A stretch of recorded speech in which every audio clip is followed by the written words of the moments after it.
Hello everyone, this is Shivam here and आज के इस वीडियो में हम बात करने वाले हैं इक्विलिब्रियम चैप्टर के बारे में। तो देखिए, इक्विलिब्रियम को स्टार्ट करने से पहले एक बात बता देता हूं मैं आपको। ये चैप्टर उन चैप्टर में से नहीं है जिसकी मैंने आपको थ्योरी करवा दी तो आपको समझ में आ जाएगी एंड आप उसके क्वेश्चन करने लगोगे। ये चैप्टर उन चैप्टर में से नहीं है जिसकी मैंने आपको फॉर्मूलाज बता दिए, फॉर्मूलों को आपस में इंटर कन्वर्ट करना बता दिया तो आप उसके क्वेश्चन करने लग जाओगे। ऐसा बिल्कुल भी नहीं है। ये उन चैप्टर में से है जहां पर आपको theory, formula, concept, numerical approach हर चीज को एक साथ लेके चलना पड़ेगा। तो इस चैप्टर के मैं सिर्फ और सिर्फ आपको फॉर्मूला बता दूं तो वो चीज पॉसिबल नहीं है, क्योंकि कोई भी फायदा नहीं होगा अगर आपको क्वेश्चन ही समझ में नहीं आएगा। तो इक्विलिब्रियम में दिक्कत क्या होती है? इक्विलिब्रियम में दिक्कत ये होती है कि हमारे पास कंसेप्ट इतने सारे हैं, फॉर्मूलाज इतने सारे हैं, इंटररिलेट हमारे पास फॉर्मूला इतने ज्यादा होते हैं कि हम क्वेश्चन को देख के यही समझ में नहीं पाते कि इसमें फॉर्मूला क्या लगने वाला है। अगर हमें एक बार ये पता चल जाए ना कि किस क्वेश्चन के अंदर क्या फॉर्मूला लगने वाला है, उसके बाद इक्विलिब्रियम के क्वेश्चन को करना कोई बड़ी बात नहीं है। लेकिन वो फॉर्मूला पता लगाना ही बहुत बड़ी बात हो जाती है इक्विलिब्रियम के अंदर, क्योंकि हमारे पास कंसेप्ट ही इतने स्ट्रॉन्ग नहीं होते एंड फॉर्मूला आपस में सारे के सारे जो टॉपिक्स हैं एंड जो फॉर्मूलाज हैं वो इंटररिलेट इतने ज्यादा हैं, क्योंकि हर फॉर्मूला में हमें क्या निकालना है? पीएच निकालनी है। बस हमारे पास फर्क क्या पड़ जाता है कि किस केस में निकालनी है। तो इसीलिए इक्विलिब्रियम जो है चैप्टर इतना ज्यादा इंपॉर्टेंट भी है एंड हम आज की वीडियो में सिर्फ और सिर्फ इंट्रोडक्शन के बारे में बात करने वाले हैं कि इक्विलिब्रियम होता क्या है एंड कितने सारे कंसेप्ट हमें पढ़ने हैं इक्विलिब्रियम के अंदर, ताकि आपको एक कंप्लीट चैप्टर का आइडिया लग जाए कि हाँ, इक्विलिब्रियम के अंदर हमें ये चीज पढ़नी है, इस चीज के अंदर हमारे पास ये चीज होती है। ठीक है, तो चलिए स्टार्ट करते हैं। तो देखिए, इक्विलिब्रियम की अगर मैं बात करूं तो बहुत सारी डेफिनेशन है इक्विलिब्रियम की। हमारे पास बहुत सारी डेफिनेशन है जिसके थ्रू हम इक्विलिब्रियम को एक्सप्लेन कर सकते हैं, लेकिन मैं जो डेफिनेशन यूज करता हूं वो क्या है? Equilibrium is the state of balance. Equilibrium क्या है? इक्विलिब्रियम कुछ और नहीं बल्कि एक स्टेट ऑफ बैलेंस है। इक्विलिब्रियम हमें क्या बताता है? दो डिफरेंट चीजों के बीच में कितना बैलेंस है हमें वो बताता है इक्विलिब्रियम। ठीक है, एग्जांपल के तौर पर मान लीजिए मेरे पास एक प्लैंक है। पहले मैं आपको एक जनरलाइज एग्जांपल समझा देता हूं ताकि आपको आइडिया लग जाए इक्विलिब्रियम के बारे में।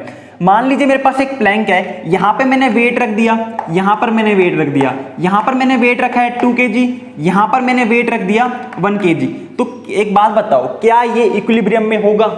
क्या ये प्लैंक अभी इक्विलिब्रियम में होगा? क्या इक्विलिब्रियम का क्या मतलब है? कोई भी नेट मूवमेंट हमें देखने को ना मिले, कोई भी net movement. It is not like, it is not, I am not saying movement, I am saying net movement देखने को ना मिले। तो देखो, ऑब्वियस ही बात है, यहां पर वेट ज्यादा है, यहां पर वेट कम है, तो ये प्लैंक जो है मूव करेगा यहां पर डाउनवर्ड और यहां पर ये मूव करेगा अपवर्ड, राइट? तो यहां पर मेरे पास ये चीज जो है वो इक्विलिब्रियम में नहीं है, क्योंकि मुझे यहां पर मूवमेंट देखने को मिल रही है। अब मान लो मैंने यहां पर वेट कर दिया 3 kg, यहां पर मैंने वेट कर दिया 3 kg, तो क्या अब ये इक्विलिब्रियम में है? तो अभी भी ये इक्विलिब्रियम में नहीं है। क्यों? क्योंकि अब यहां पर वेट कम हो गया, यहां पर वेट ज्यादा हो गया, अब ये मूव करेगा इस तरीके से, राइट? अब ये मूव कर जाएगा इस तरीके से, यानी कि अभी भी ये इक्विलिब्रियम में नहीं है। यहां पर मुझे मूवमेंट देखने को मिल रही है, लेकिन मैंने यहां पर अब क्या किया? यहां पर मैंने वेट कर दिया 2 kg और यहां पर भी वेट क्या है मेरे पास? 2 kg। तो क्या अब ये प्लैंक बैलेंस हो जाएगा? क्या ये प्लैंक अब बैलेंस हो जाएगा? तो आंसर है हाँ, बिल्कुल हो जाएगा। क्यों? क्योंकि यहां पर भी वेट सेम है, यहां पर भी वेट सेम है, तो यहां पर जो इसका इफेक्ट होगा उसके इफेक्ट को क्या कैंसिल कर देगा? इसका इफेक्ट। तो यहां पर मुझे अब कोई नेट मूवमेंट देखने को नहीं मिल रही। क्या यहां पर वेट नहीं है? बिल्कुल वेट है, यहां पर भी वेट है, उसके बावजूद ये नीचे या ऊपर नहीं जा रहा। क्यों? क्योंकि दोनों जगह वेट जो है इक्वल हो गया है। अब मेरी रिएक्शन जो है एक ऐसी जगह पर आ चुकी है, मेरा वेट एक ऐसी जगह पर आ चुका है जहां पे मुझे कोई भी नेट चेंज देखने को नहीं मिल रहा है। अब मैं कह सकता हूं ये जो प्लैंक है वो कहां पे है? इक्विलिब्रियम स्टेट में है। अब ये प्लैंक कहां पे है मेरे पास? इक्विलिब्रियम स्टेट में है। यहां पर अब मुझे कोई नेट मूवमेंट देखने को नहीं मिलेगी। कब तक? जब तक मैं यहां पर और वेट ऐड ना कर दूं, राइट? जब तक मैं यहां पर और वेट ऐड ना कर दूं। अब एक बात बताओ, क्या यहां पर मान लीजिए मैंने 2 ग्राम वेट ऐड कर दिया, तो अब क्या ये इक्विलिब्रियम में नहीं रहेगा? मैंने यहां पर 2 ग्राम वेट ऐड कर दिया, तो क्या अब ये इक्विलिब्रियम में नहीं रहेगा? बिल्कुल। एक बात बताओ, 2 ग्राम वेट ऐड किया, मान लो ये अब जो है पहले जो था अब उससे हल्का सा एकदम मामूली सा नीचे झुक गया। 2 ग्राम वेट मैंने यहां पर ऐड किया, तो यहां पर वेट क्या है? 2 किलो 2 ग्राम। ठीक है, यहां पर ये थोड़ा सा झुक गया, यहां पर वेट है 2 किलोग्राम। तो थोड़ा सा झुकने के बाद एक ऐसी स्टेट तो आएगी ना जब ये इसको और ज्यादा नीचे नहीं झुका पाएगा, तब हम क्या कहेंगे, ऐसी स्टेट जाने के बाद ये कहां पर हो जाएगा, इक्विलिब्रियम में आ जाएगा। यानी कि इस पॉइंट से मैं क्या समझाना चाहता हूं, इस पॉइंट से मैं समझाना चाहता हूं कि इक्विलिब्रियम जो हमारे पास होती है, जो ये स्टेट होती है, ये शिफ्ट हो जाती है आगे या पीछे, फॉरवर्ड या बैकवर्ड। ठीक है, जैसे ही मैंने यहां पर 2 ग्राम वेट ऐड किया, ये क्या हुआ, थोड़ा सा नीचे शिफ्ट हुआ, लेकिन एक पर्टिकुलर पॉइंट के बाद ये क्या आ जाएगा, ये बैलेंस में आ जाएगा। ठीक है, मान लिए थोड़ा सा नीचे होगा, थोड़ा सा ऊपर होगा, लेकिन उसके बाद हमें कोई भी नेट मूवमेंट देखने को नहीं मिलेगी। यानी कि थोड़ी सी मूवमेंट के बाद मेरे पास दोबारा जो है नेट मूवमेंट जो है वो 0 हो गई है, एंड मेरा जो सिस्टम था वो दोबारा कहां पर आ चुका है, इक्विलिब्रियम में आ चुका है। राइट, सबको समझ में आ रही है ये चीज। यानी कि मेरी जो इक्विलिब्रियम स्टेट है वो शिफ्ट हो जाती है। अब हम बात करते हैं केमिस्ट्री रिलेटेड एग्जांपल के लेके। ठीक है, ये तो था मेरे पास जनरलाइज एग्जांपल इक्विलिब्रियम को समझने के लिए। अब बात करते हैं एक केमिस्ट्री रिलेटेड एग्जांपल को लेके। आपने फ्रीजिंग पॉइंट सुना होगा, एक पॉइंट होता है मेरे पास फ्रीजिंग पॉइंट, सबको पता है फ्रीजिंग पॉइंट क्या होता है, वो पॉइंट जहां पर मेरे पास जो लिक्विड स्टेट है, मेरी लिक्विड स्टेट है वो कन्वर्ट होनी स्टार्ट हो जाए सॉलिड स्टेट के अंदर। ठीक है, इसी को हम क्या कहते हैं, freezing point. And freezing point में जो टेम्परेचर होता है उसको हम क्या कहते हैं, उसको हम कहते हैं 0 डिग्री सेल्सियस। फ्रीजिंग टेम्परेचर कितना होता है मेरे पास, 0 डिग्री सेल्सियस। अब एक बात बताओ, एक चीज और सुनी होगी आपने, मेल्टिंग पॉइंट।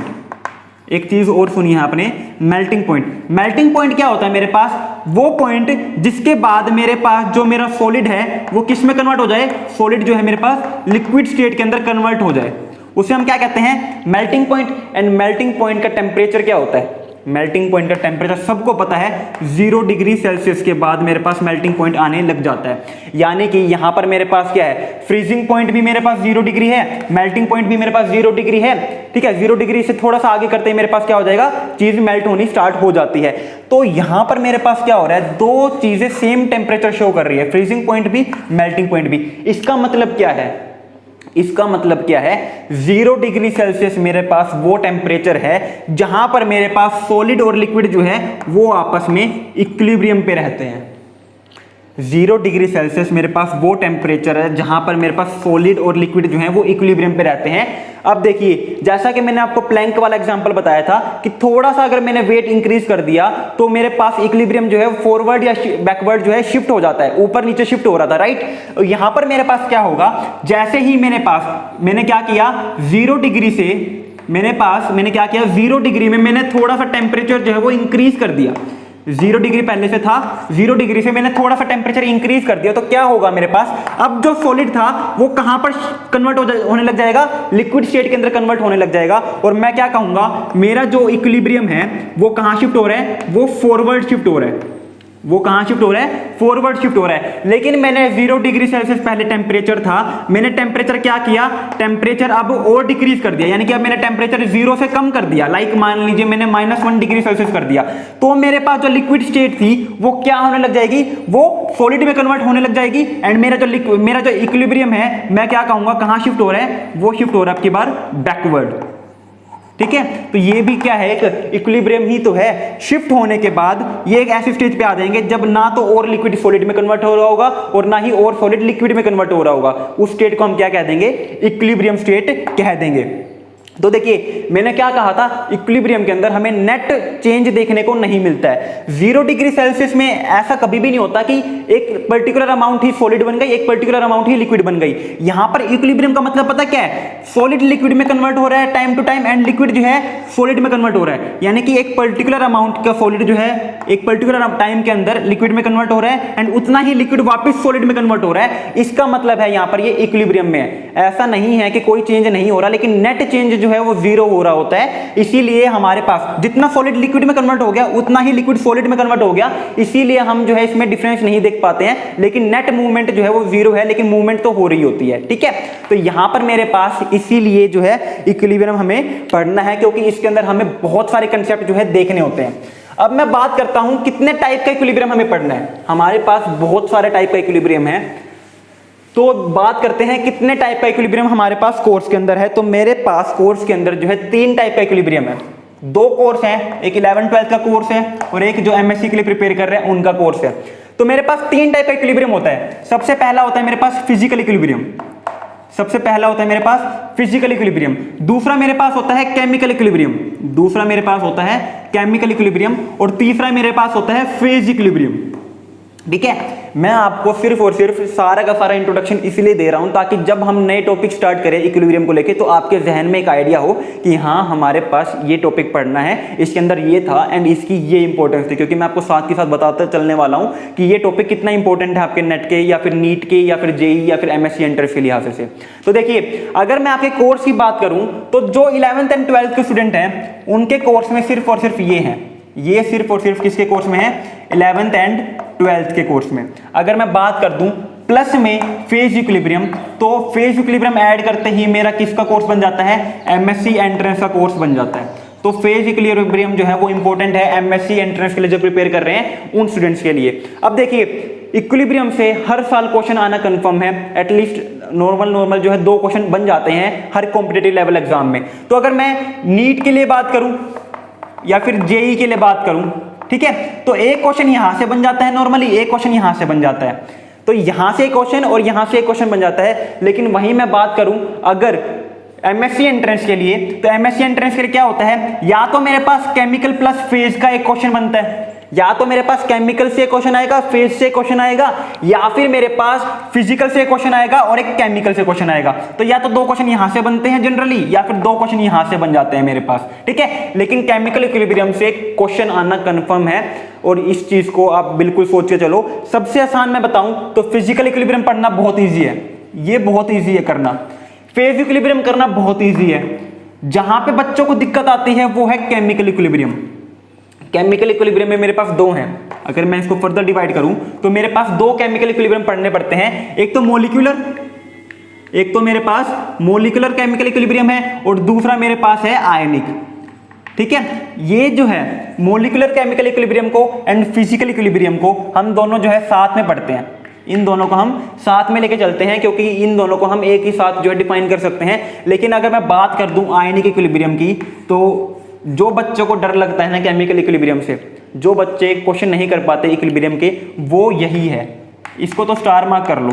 कई बार तो इवन ऐसा हो जाता है किसी भी एग्जाम के अंदर कि दोनों ही क्वेश्चन यहां से बन गए, कोई बड़ी बात नहीं है, टॉपिक इतने सारे हैं, क्वेश्चन इतने सारे बन सकते हैं, तो यहां से भी मेरे पास 2 क्वेश्चन बन जाते हैं, ठीक है। अब बात करते हैं किसके अंदर हमें क्या पढ़ना होता है। फिजिकल इक्विलिब्रियम में क्या होता है मेरे पास? फिजिकल इक्विलिब्रियम में मेरे पास जो 3 डिफरेंट स्टेट है, सॉलिड, लिक्विड एंड गैस, इनके इक्विलिब्रियम को स्टडी करना होता है। तो मेरे पास इक्विलिब्रियम कहां देखने को मिलता है? सॉलिड एंड लिक्विड के बीच में। इक्विलिब्रियम किन किन में देखने को मिलेगा? सॉलिड एंड लिक्विड के बीच में, लिक्विड एंड गैस के बीच में, ठीक है।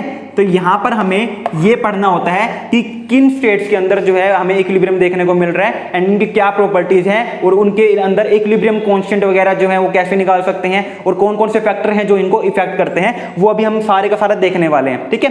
तो मोलिकुलर और केमिकल इक्विलिब्रियम में हम क्या स्टडी करते हैं? केमिकल इक्विलिब्रियम के अंदर हम रिएक्शंस को स्टडी करते हैं। जो डिफरेंट रिएक्शंस होती है ना, उनके अंदर किस तरीके से इक्विलिब्रियम जो है वो मेंटेन हो रखा है, क्या क्या फैक्टर्स हैं जो इनको इफेक्ट कर रहे हैं, उनके बारे में हम पढ़ते हैं केमिकल इक्विलिब्रियम में। अब देखिए, रिएक्शंस मेरे पास 2 हो सकती हैं, या तो वहां पर एसोसिएशन हो रहा होगा, या तो मेरे पास वहां पर एसोसिएशन हो रहा होगा, या फिर वहां पे मेरे पास डिसोसिएशन हो रहा होगा। तो ये दोनों ही चीजें हमें इसके अंदर कंसीडर करनी पड़ती है, ठीक है। अब देखिए, मैंने जैसा कि बताया केमिकल इक्विलिब्रियम में मेरे पास 2 हैं, एक मोलिकुलर और एक आयनिक। तो आयनिक में तो मैं क्या करूंगा? आयंस की फॉर्म में डील करूंगा चीजों को। आयनिक में तो मैं क्या करूंगा? आयंस के फॉर्म में डील करूंगा। एग्जांपल के तौर पर मेरे पास HCl है, ये डिसोसिएट होके पानी में H पॉजिटिव प्लस में Cl नेगेटिव बना रहा है। तो यहां पर मैं कौन सा इक्विलिब्रियम लगा रहा हूं? यहां पर मैं आयनिक इक्विलिब्रियम स्टडी करूंगा। वहीं पर मेरे पास मोलिकुलर इक्विलिब्रियम में जो है आयंस देखने को नहीं मिलते। मोलिकुलर इक्विलिब्रियम में हमें आयंस देखने को नहीं मिलते हैं। एग्जांपल के तौर पर यहां पर जो इक्विलिब्रियम होता है ना, वो मॉलिक्यूल्स के बीच में मेंटेन रहता है। एग्जांपल के तौर पर PCl5 है, इसको डिसोसिएट किया मैंने PCl3 प्लस में Cl2 के अंदर। यहां पर कौन सा इक्विलिब्रियम देखने को मिल रहा है मेरे पास? ये सारे के सारे मॉलिक्यूल्स हैं, कोई भी आयन नहीं है, यहां पर कोई स्टेट चेंज नहीं हो रही है। तो यहां पर कौन सा इक्विलिब्रियम है मेरे पास? मोलिकुलर इक्विलिब्रियम है। जबकि फिजिकल इक्विलिब्रियम में मेरे पास क्या होगा? स्टेट चेंज देखने को हमें मिलती है। फेज इक्विलिब्रियम की बात करूं तो फेज इक्विलिब्रियम जो है ये काफी अलग हो जाता है टॉपिक, इसके बारे में हम बाद में ही डिस्कस करेंगे। बट बता देता हूं, यहां पर मैं स्टडी करता हूं कि एक टाइम पर कितनी फेज जो है वो एग्जिस्ट कर सकती है। तो यहां पर जो है मेन रोल रहता है, यहां पर ये दो टाइप का होता है, यहां पे हमें दो ही कंसेप्ट पढ़ने होते हैं, one component system and two component system, one component and two component system, इसके अंदर हमें ये पढ़ना पड़ता है। ठीक है, तो ये तो एकदम अलग ही टॉपिक हो गया, इसको तो हम बाद में ही उठाएंगे, क्या होता है क्या नहीं होता है, क्या पढ़ना होता है, किस टाइप के क्वेश्चन आते हैं। तो रिलेटेड इसमें क्वेश्चन भी जो है फेज से रिलेटेड ही आते हैं, यू टैक्टिक पॉइंट हो गया, बहुत सारी चीजें हैं इसके अंदर अलग अलग। ठीक है, तो हमारा मेन कंसर्न जो है आज की वीडियो में वो ये है, physical equilibrium and chemical equilibrium. इसके अंदर हमें क्या पढ़ना है, क्या टॉपिक्स इंक्लूड हैं, उन टॉपिक्स के अंदर हमें क्या चीजें कैसे करनी होती है, इतना क्लियर है सबको। एक बार जो ओवरव्यू है वो सबको क्लियर है कि हमें इसके अंदर क्या करना है और क्या नहीं करना है। उसके बाद हम बात करते हैं अब फिजिकल इक्विलिब्रियम और केमिकल इक्विलिब्रियम के बारे में। ठीक है, अब हम उठाते हैं इनके अंदर क्या क्या टॉपिक्स हमें पढ़ने हैं। ठीक है, अब टॉपिक्स उठाते हैं कि क्या हमें इनके अंदर करना है। तो जैसा कि मैंने बताया कि इनिशियली मैं क्या करूंगा, फिजिकल इक्विलिब्रियम को, इनिशियली मैं क्या करूंगा, फिजिकल इक्विलिब्रियम को और मॉलिक्यूलर इक्विलिब्रियम को, केमिकल में मेरे पास दो थे ना, मॉलिक्यूलर और आयनिक, इन दोनों इक्विलिब्रियम को जो है मैं साथ लेके चलूंगा, क्योंकि इनको मैं साथ में पढ़ सकता हूं, इनको मैं साथ में पढ़ सकता हूं, इनके अंदर जो जो चीजें हमारे पास हो रही है। तो यहां पर मेरे पास अब बहुत सारे टॉपिक्स आ जाते हैं। जो चीज हमें सबसे पहले पढ़नी होती है ना, वो है मेरे पास लॉ ऑफ मास एक्शन। बहुत डीप में नहीं जाऊंगा, टेंशन ना लो, वही टॉपिक बता रहा हूं जो आपके लिए बोर्ड्स के लिए इंपॉर्टेंट है, साथ के साथ आपके नीट जेई और एमएससी एंट्रेंस के लिए इंपॉर्टेंट है। इन चीजों को आइडिया होना जो बहुत जरूरी है। मैंने वही टॉपिक्स इंक्लूड रखे हैं जो चीज आपके लिए जरूरी है। इन टॉपिक्स को छोड़ दोगे तो आपको दिक्कत आएगी, क्योंकि मैंने आपको शुरू में ही बताया है इक्विलिब्रियम के अंदर एक टॉपिक को नहीं छोड़ सकते हो। बफर छोड़ दिया ना, पहली बात तो अपने अपना क्वेश्चन ही छोड़ दिया, क्योंकि बफर से क्वेश्चन बनना लगभग 99% जो है श्योर होता है कि एग्जामिनर जो है आपको बफर से क्वेश्चन देगा। ठीक है, बफर छोड़ दिया तो आपका जो आपने पीएच पढ़ा है और चीजें पढ़ी है, कोई फायदा ही नहीं होगा, क्योंकि सारा का सारा रोल ही आपका बफर में आएगा। पीएच नहीं पढ़ा तो बफर के क्वेश्चन नहीं होंगे, कॉमन आयन इफेक्ट के क्वेश्चन नहीं होंगे। तो यहां पर मैं आपको वही टॉपिक बता रहा हूं जो आपके लिए इंपॉर्टेंट है, जिसकी हेल्प से ही आपके क्वेश्चन होंगे, क्योंकि टॉपिक जो है वो सारे के सारे इंटर रिलेटेड है। तो पहली चीज हमें यहाँ पे जो है सबसे पहले पढ़ना होता है लॉ ऑफ मास एक्शन। जब मैं इक्विलिब्रियम स्टार्ट करता हूं ना, तो सबसे पहले पेज पे ही, चाहे आप कोई भी बुक उठा लो, प्रदीप उठा लो, एनसीईआरटी उठा लो, किसी आकाश की बुक उठा लो, फिटजी की बुक उठा लो, पहला ही टॉपिक मेरे पास क्या होता है, लॉ ऑफ मास एक्शन। और लॉ ऑफ मास एक्शन मुझे क्या बताता है, मैं डीप में नहीं जा रहा, बस एक हिंट दे रहा हूं क्या है। लॉ ऑफ मास एक्शन क्या बताता है मेरे पास, जो रेट ऑफ रिएक्शन होता है, जो मेरे पास रेट ऑफ रिएक्शन होता है वो डायरेक्टली प्रोपोर्शनल होता है एक्टिव मास के, वो डायरेक्टली प्रोपोर्शनल होता है एक्टिव मास के।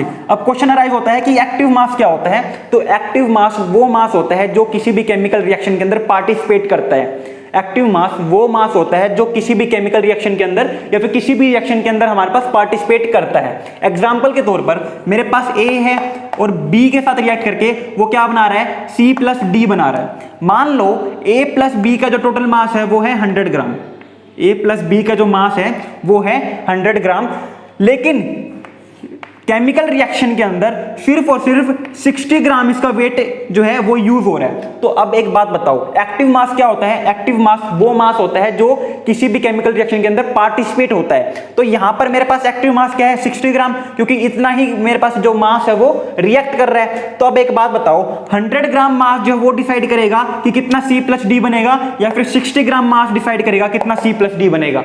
ऑब्वियस ही बात है, 60 ग्राम मास ही तो ये डिसाइड करेगा ना कि कितना C+D बन रहा है, ये तो बिल्कुल भी नहीं करेगा। तो सबसे पहला जो टॉपिक आता है मेरे पास वो क्या आता है, लॉ ऑफ मास एक्शन के बारे में। ठीक है, उसके बाद जो दूसरी चीज आती है और जो पूरे इक्विलिब्रियम के अंदर हमें पढ़ना है, दैट इज इक्विलिब्रियम कांस्टेंट। जो दूसरी चीज मेरे पास आती है वो क्या है, वो है मेरे पास इक्विलिब्रियम कांस्टेंट। हमारे पास कोई भी एक रिएक्शन लिखी हुई है, ठीक है, मान लीजिए मेरे पास एक रिएक्शन लिखी हुई है, A प्लस में B give rise to C plus में D। जो ये स्मॉल लेटर हैं वो सारे के सारे इनकी क्या है, स्टोइचियोमेट्री है। ये सारी की सारी इनकी क्या है, स्टोइचियोमेट्री बताई हुई है। और रिएक्शन क्या है, A प्लस बी बना के मिलके जो है वो C प्लस डी दे रहा है, और ये जो सिंबल होता है वो क्या होता है, इक्विलिब्रियम का। ठीक है, मुझसे पूछा हुआ है कि इसके लिए इक्विलिब्रियम कांस्टेंट लिखो, K की वैल्यू लिखो। तो इक्विलिब्रियम कांस्टेंट क्या होता है मेरे पास, प्रोडक्ट की कंसंट्रेशन डिवाइड बाय में रिएक्टेंट की कंसंट्रेशन, प्रोडक्ट डिवाइड बाय में रिएक्टेंट। और जब हम ये लिखते हैं तो मेरे पास जो स्टोइचियोमेट्री होती है वो हमेशा पावर में चली जाती है। तो यहां पर क्या बनेगा, कंसंट्रेशन जो है वो आपस में सारे के सारे डिवाइड हो जाएंगी। ठीक है, और जो मेरे पास स्टोइचियोमेट्री थी इनकी वो कहां चली जाएंगी, इनकी पावर में चली जाएगी। ठीक है, जो मेरे पास स्टोइचियोमेट्री है वो कहां चली जाएगी, पावर में चली जाएगी। तो यहां पर मेरे पास इस रिएक्शन के लिए जो इक्विलिब्रियम कांस्टेंट है वो क्या हो जाएगा, ये इक्विलिब्रियम कांस्टेंट लिखते टाइम मेरे पास क्या होता है, प्रोडक्ट की कंसंट्रेशन डिवाइड बाय में रिएक्टेंट की कंसंट्रेशन। दूसरी बात क्या है मेरे पास, जो मेरे पास कंसंट्रेशन थी वो आपस में मल्टीप्लाई में रहती है। और तीसरी बात क्या है, जो मेरी स्टोइचियोमेट्री थी वो कहां चली जाती है, वो पावर में चली जाती है। ये बात इंपॉर्टेंट थी। और एक नई इंपॉर्टेंट बात क्या है मेरे पास, कि अगर मेरे पास मान लीजिए प्योर सॉलिड है, मान लीजिए मेरे पास कोई प्योर सॉलिड है या फिर प्योर लिक्विड है ना, तो प्योर सॉलिड और प्योर लिक्विड के केस में हम जो कंसंट्रेशन है वो क्या मानते हैं, वो मानते हैं यूनिटी इज इक्वल टू 1। यानी कि मान लीजिए मैंने कहा कि मेरे पास जो C बना है ना वो प्योर सॉलिड है, तो ये पूरा का पूरा C खत्म हो जाएगा, यहाँ पर क्या आ जाएगा, यहाँ पर 1 आ जाएगा। तो इक्विलिब्रियम कांस्टेंट लिखते टाइम हमारे पास बहुत सारी चीजों का हमें ध्यान देना पड़ता है। तो मेरे पास जो नेक्स्ट टॉपिक आता है फिजिकल और मॉलिक्यूलर इक्विलिब्रियम को पढ़ते टाइम, वो क्या है, इक्विलिब्रियम कांस्टेंट। उसके बाद मेरे पास जो नेक्स्ट टॉपिक आता है और यहां से क्वेश्चन बनता है, यहां से आपके क्वेश्चन बनने स्टार्ट हो जाते हैं। ये चीज बेस है, आगे जो हमें पढ़ना है उसका बेस है ये दोनों टॉपिक।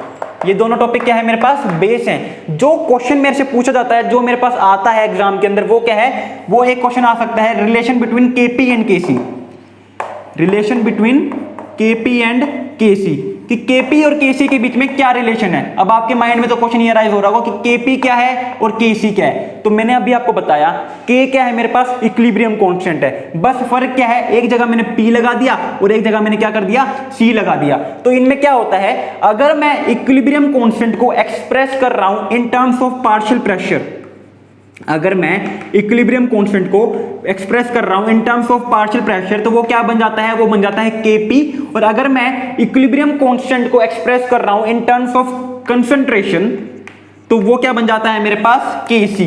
तो ये बहुत इंपॉर्टेंट रिलेशन हमारे पास है, जिसके ऊपर हमसे जो है क्वेश्चन पूछा जाता है कई बार। ठीक है, उसके बाद मेरे पास जो है नेक्स्ट टॉपिक आता है, वो है एप्लीकेशन ऑफ इक्विलिब्रियम कांस्टेंट। जो मेरे पास नेक्स्ट टॉपिक है वो क्या है, वो है मेरे पास application of equilibrium constant, application of equilibrium constant, that is K मान लेते हैं। ठीक है, इसको स्टार मार्क कर लो, ये भी इंपॉर्टेंट है।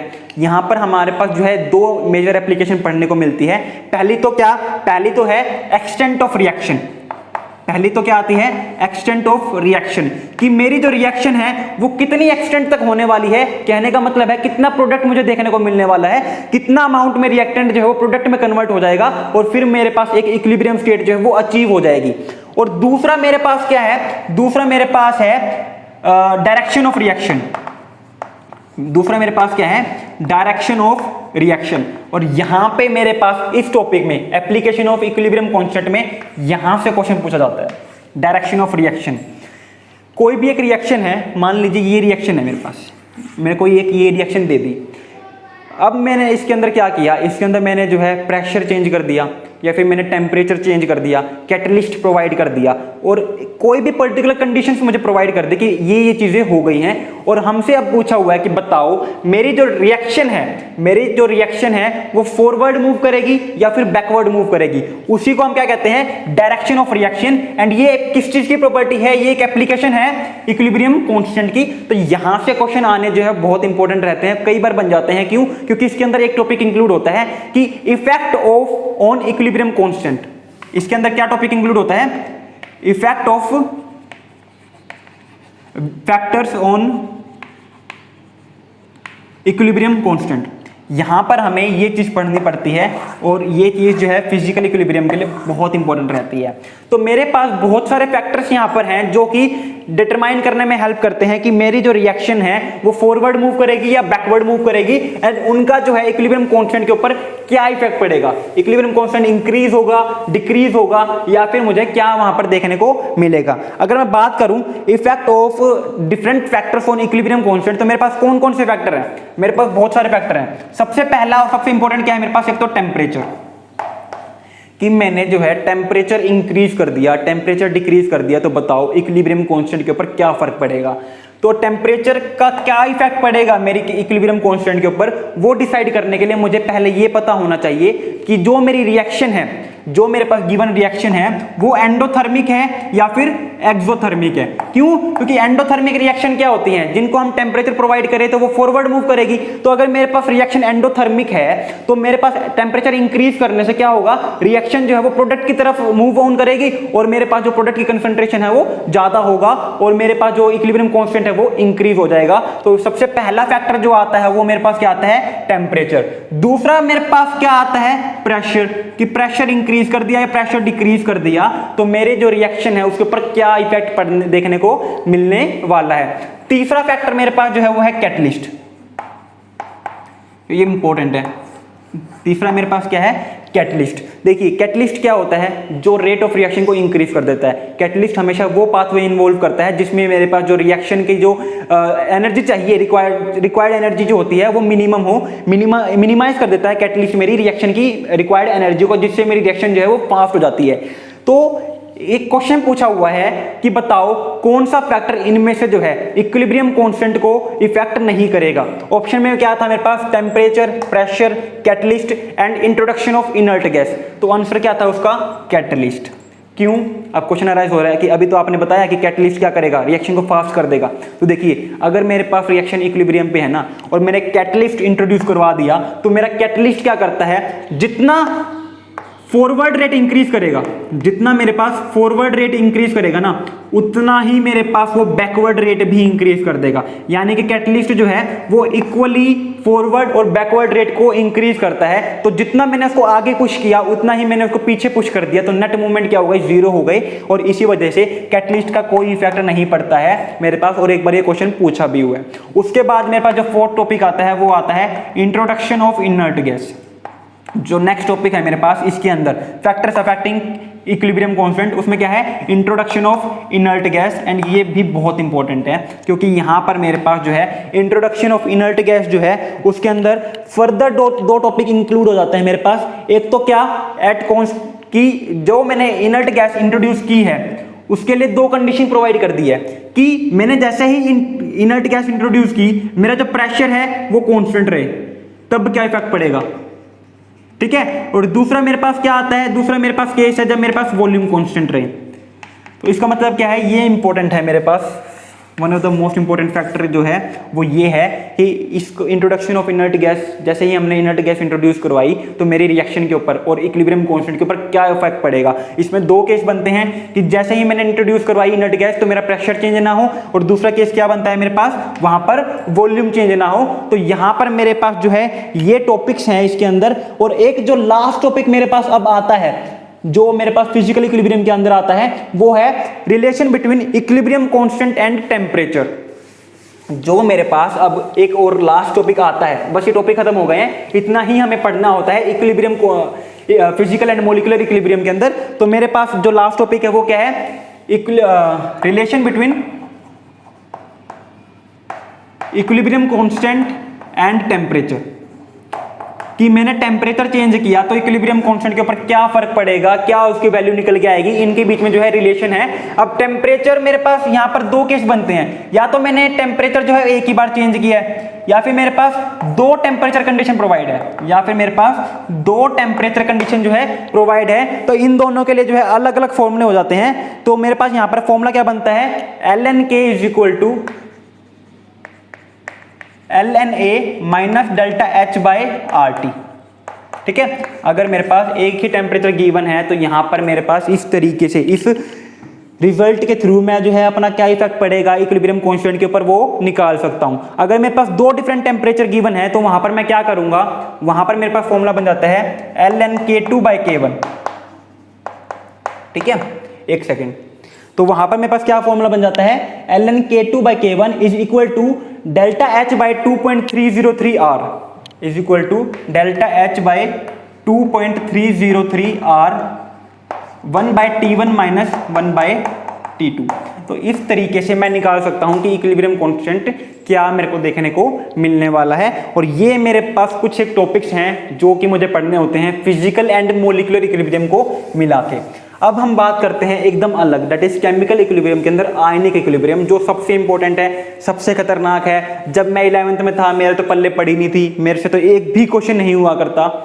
एंड अगर मैं बात करूं तो आज के टाइम पर भी कई ऐसे क्वेश्चन हो जाते हैं इस टॉपिक से जो मेरे से नहीं होते हैं। क्यों? क्योंकि इट इज़ ऑल अबाउट कि आपका इस स्टेटमेंट को देख के कि आपको पता चलना चाहिए कि मेरे पास यहाँ पर क्या फॉर्मूला लग रहा है। अगर आप फॉर्मूला ही पहचान नहीं पाओगे कि ये कौन सा केस है, कौन सा फॉर्मूला यहाँ पर लगेगा, तो आप क्वेश्चन कैसे ही करोगे, ठीक है। क्योंकि फिजिकल केमिस्ट्री में अगर हमें पहली चीज़ तो यही रहती है ना, जब मैंने आपको बताया था कि फिजिकल केमिस्ट्री कैसे करते हैं, तो सबसे पहली चीज़ है फॉर्मूला लर्निंग। आपको पता होना चाहिए कि मेरे पास यहाँ पर कौन सा फॉर्मूला लगेगा। अगर वही नहीं पता चल रहा तो आप कैसे कर लोगे क्वेश्चन को, राइट, ठीक है। अब फिजिकल इक्विलिब्रियम के अंदर मेरे पास बहुत सारे टॉपिक हैं और इसीलिए मैंने इसको एकदम अलग से लिखा है। जो पहला टॉपिक मेरे पास है वो है एसिड बेस कंसेप्ट। जो सबसे पहला टॉपिक मेरे पास है वो है एसिड बेस कंसेप्ट। यहां पे हमें क्या पढ़ना है, यहां पे हमें जानना है कि एसिड क्या होते हैं, बेस क्या होते हैं। और एसिड और बेस को डिफाइन करने के लिए मेरे पास यहां पर 3 डिफरेंट थ्योरी है। सबसे पहली मेरे पास है अर्हेनियस एसिड बेस। सबसे पहले मेरे पास क्या है, अर्हेनियस एसिड बेस। दूसरी थ्योरी मेरे पास क्या है, ब्रोंस्टेड एसिड बेस कंसेप्ट। दूसरी मेरे पास क्या है, ब्रोंस्टेड एसिड बेस कंसेप्ट। और तीसरा मेरे पास क्या है, लेविश एसिड बेस कंसेप्ट। तो ये 3 थ्योरी मुझे पढ़नी होती है ताकि मैं जान सकूं कि एसिड क्या होते हैं, बेस क्या होते हैं। तीनों ने अपनी अपनी अलग अलग डेफिनेशन दी थी तीनों, ठीक है। और सबसे आखिरी में मेरे पास ये वाली थ्योरी आई थी जिसने डिफाइन किया था कि एसिड क्या होते हैं एंड बेस क्या होते हैं। उसके बाद हमें पढ़ना है इलेक्ट्रोलाइट के बारे में।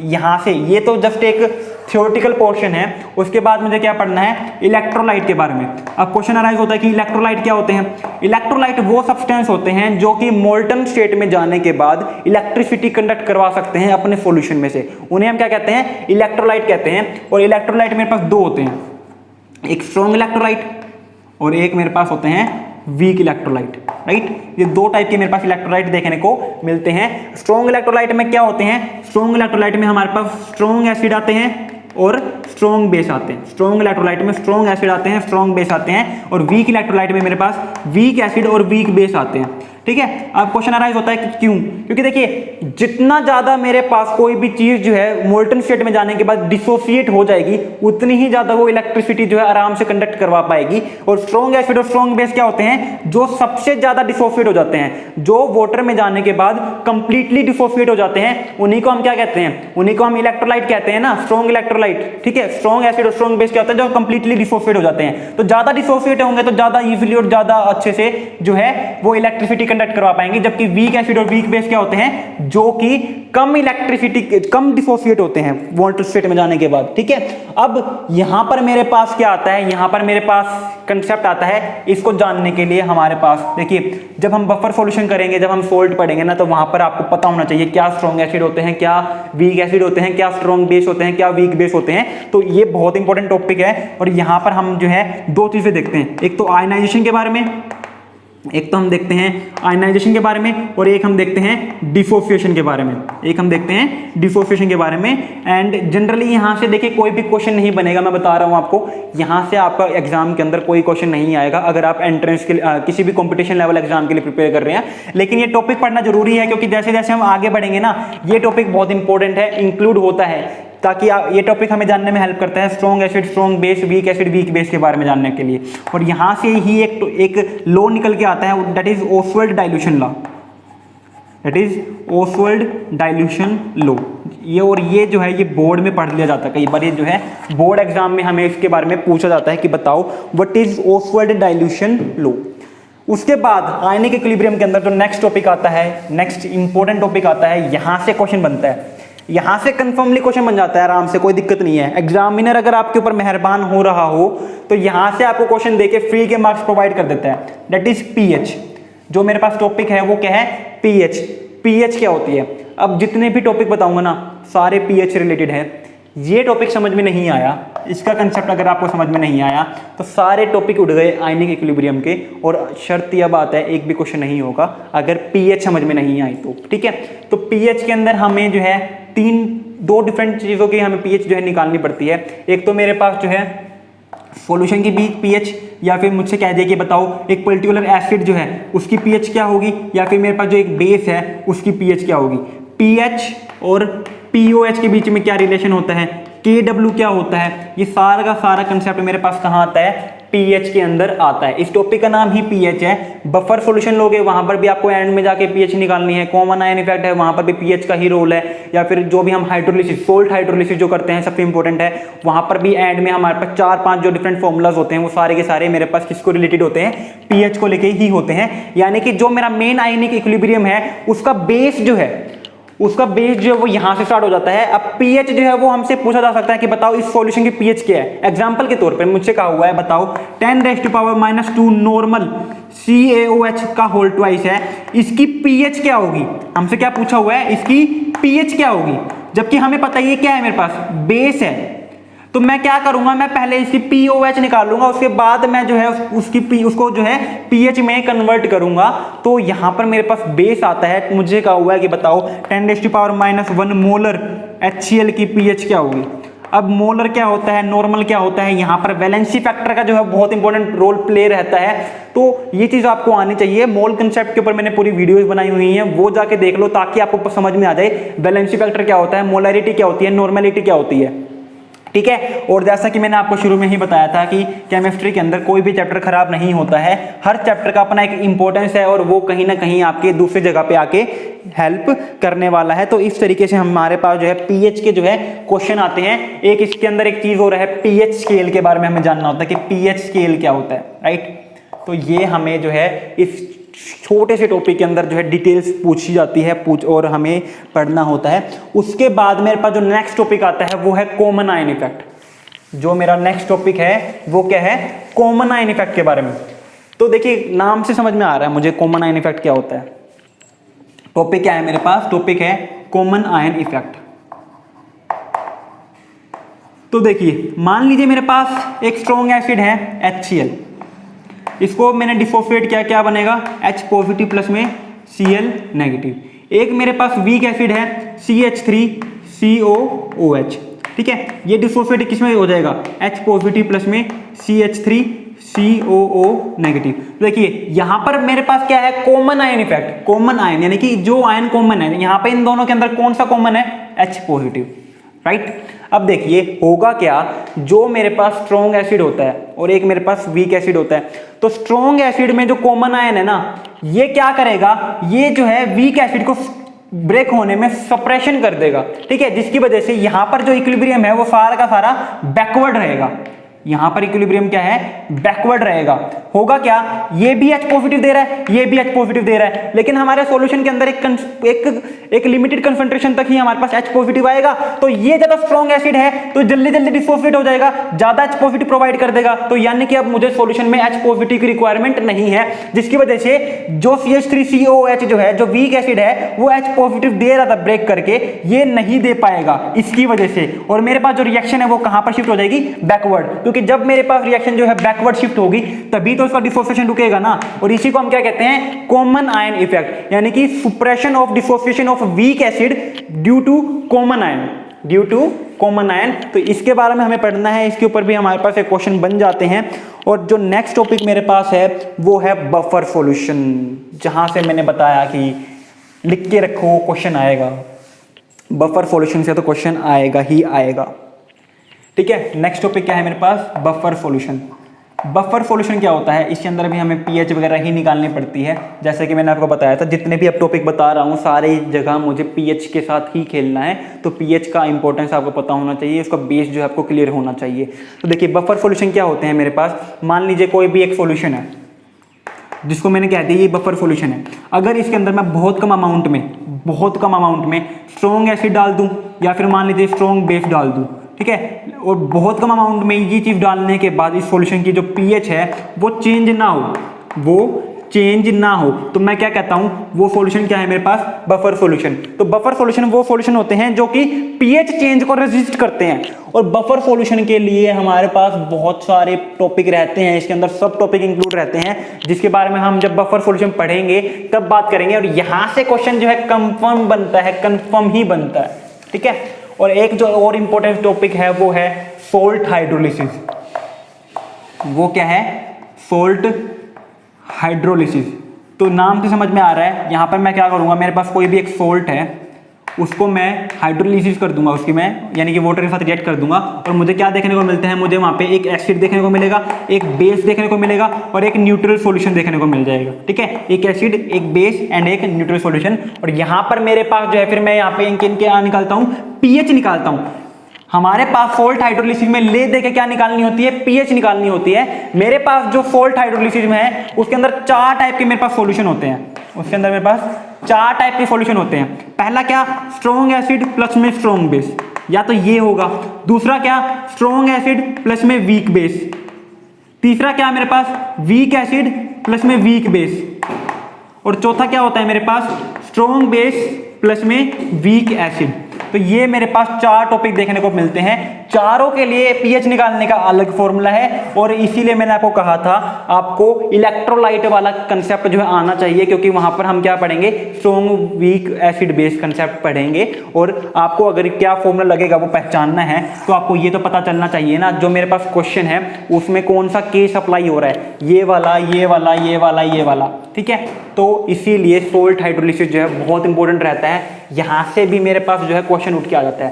तो देखिए, केमिकल इक्विलिब्रियम जो है मेरे पास, वो एक ऐसा चैप्टर है जहां पे हर टॉपिक इंपॉर्टेंट है। ये ऐसा कभी भी नहीं होता और ना ही कभी देखने को मिला है कि एक पर्टिकुलर टॉपिक से ही हर साल जो है मुझे क्वेश्चन देखने को मिल रहा है। हमेशा कोई ना कोई अलग टॉपिक होता है, अलग टाइप का क्वेश्चन होता है। इसीलिए सारे के सारे टॉपिक जो है इंपॉर्टेंट है, और मैं हर को टॉपिक के आगे ये बोल रहा हूं कि यहां से मुझे क्वेश्चन देखने को मिलता है। अब मैं कैसे ना बोलूं, जब क्वेश्चन आए हुए हैं, एक बार नहीं, 2 बार नहीं, कई बार आए हुए हैं हर टॉपिक से क्वेश्चन, तो मैं आपको कैसे ना बोलूं कि यहां से क्वेश्चन आता है। इसीलिए मैंने आपको कहा कि आपको अगर केमिकल इक्विलिब्रियम अच्छा करना है तो अपना बेस क्लियर करना पड़ेगा, हर टॉपिक के ऊपर ध्यान देना पड़ेगा। और आयनिक इक्विलिब्रियम के अंदर जो आखिरी टॉपिक है, और हंसना मत, यहां से भी क्वेश्चन आता है, वो है सोल्युबिलिटी प्रोडक्ट। आखिरी जो टॉपिक है वो है सोल्युबिलिटी प्रोडक्ट। यहां से भी मेरे पास क्वेश्चन जो है बहुत फ्रीक्वेंटली बनते रहते हैं, और ये भी बहुत इंपॉर्टेंट टॉपिक है।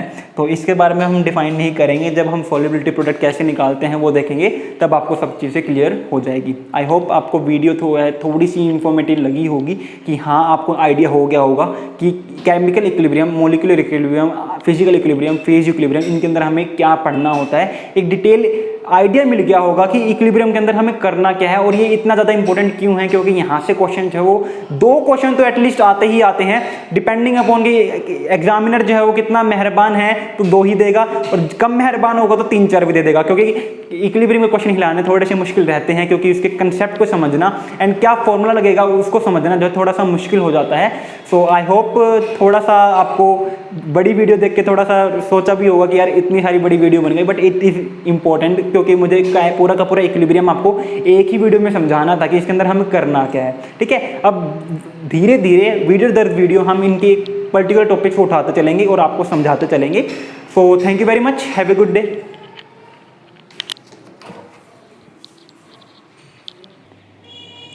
Hello everyone.